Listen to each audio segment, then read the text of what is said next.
Do I talk too much or what? Baruch atah Adonai Eloheinu melech haolam. Praise to you, O God, King of the universe, because you have given us um, the ability to communicate with lots and lots of people in a little room for kids that has a rainbow in it and stuff.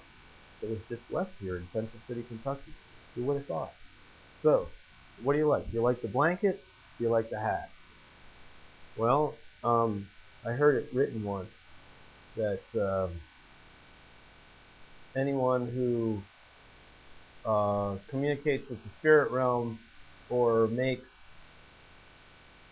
truth statements that are coming right from the spirit realm with their head covered disgraces the authority of Mashiach, which is, in street terms, the empowered one, the supernaturally empowered one. Let's skip the word anointed. That's got too many, churchy old religious connotations. So we'll remove the hat, and you get to see the fuzzy head. Once upon a time. Anyway, here we are, back on 5 Big Shows. Supernatural power given to ordinary people on Shavuot. If you don't know what Shavuot is, then do some research. Okay, Shavuot.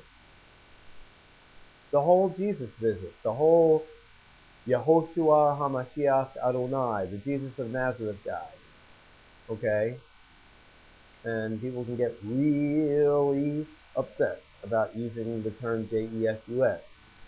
And there's a scripture somewhere that says man looks on the outward appearance and Yahweh looks on the heart. So when a little child says, Jesus, I'm scared, help me, I think the fact that the child is using a term that might be connected with the Greek god Zeus may not have a huge bearing on what's going on in the child's heart. So, as is written in, I think it's 1 Timothy chapter 6, perhaps, don't quote me on that, don't get too wrapped up in people that start arguing about words, because heart sometimes bubbles over with words that generally describe what's going on in the heart, but communication is often done through tone of voice, through body language, etc., etc. So, supernatural, 5 big shows that Yahweh God has put on for the wandering human being, children of the earth, and I'm one of them, and so is you. 5. Supernatural powers given to ordinary people after this Jesus of Nazareth character went back into the spirit realm.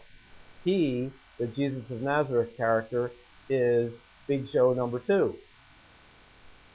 The exodus of 3 to 12 million Israelite slaves without a war, walking through 2 bodies of water on dry ground, following around a guy who can talk to a rock and get water for 3 to 12 million people. And then they wake up in the morning and there's this stuff on the ground and they say, Mana, what is it? Can you eat it? And it says that the stuff, the mana on the ground, what is it on the ground? What is it? Is the size of coriander seed, which is about the size of peppercorn. And it has a taste of graham crackers, wafers made with honey, in the more formal term. And the things are so small that guess what?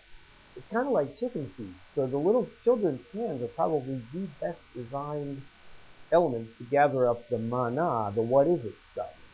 So you picture all the children going, hey, how much do you get? I don't know, I can get enough for me and for my daddy, but can I get enough for all the rest of the kids? I don't know, I got more. And there goes the little kid. There's more. So, mana on the ground. But the wildest thing is the cloud. Okay, the cloud.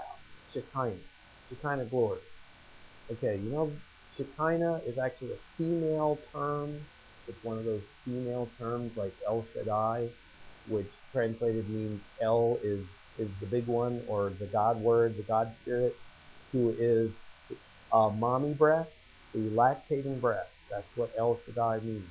Overflowing with nurture and comfort and kindness, and is the tenderest part of the entire physical human family, just about practically. El Shaddai, nice term. also a female. But that doesn't mean we say the Holy Spirit, Ruach HaKodesh, she, because we're actually going beyond gender when we're talking about spirit. And, you know, if you want to get into gender bigotry and gender wars, you can just go ahead and do that. But, you know, as far as I'm concerned, I'm communicating with a spirit that designed the two genders that seem to fit together and allow new life to come out. Unless there's lots of scientific manipulation. But scientific manipulation can come first. So you've got supernatural powers given to ordinary people. Why should you be curious about this Bible stuff? I mean, this is where I'm going with it. Before I even make any references or make a fancy production, I'm going to say to you, hey you know the 5 big shows that this spirit named Yahweh seems to have put on for the people of the earth? Number 1, supernatural power given to jokers like me, commercial fishermen, cutthroat business people. Supernatural powers, guidance directly from the super spirit to speak healing into people's bodies and speak resurrection and drive out spirits. Spirit of depression, go away. Spirit of doubt, be gone. Spirit of suicide, no room in my house. I'm sorry, go away. We got business to do, right? In the name of Yehoshua HaMashiach Adonai and by his blood. Gone, done, finished. Have mercy for me for my errors and wickednesses and failures and broken vows. Anyhow, supernatural powers given to ordinary people. The whole Jesus visit. The whole Exodus deal. The cloud. The cloud, there's a column of cloud standing over the tent where the high holy priest guys go in to pray. And it's cool because the cloud sits over the tent, and then it lifts up in the morning. It doesn't always lift up. Sometimes it doesn't lift up at the same time in the morning. It proves that God doesn't wake up at the same time every morning, and sometimes he sleeps in. If the cloud doesn't lift up, then the priest guys can't go in the temple. And I don't remember all the details on that, but it's kind of interesting. But then it turns into fire at nighttime, and then if it picks up off of the tent and starts moving, they have to pack up a campsite of 3 to 12 million people and start following the cloud. If the cloud stops, then they set up the high holy priest tent underneath the cloud, and then they set up a campsite of 12 different wings because there's 12 different brothers who've made lots and lots of children in lots of generations, and they follow the cloud. And the cloud stops, and then they set up the tent, and then they set up the campground of 3 to 12 million people again. I mean, this sounds completely impossible, okay?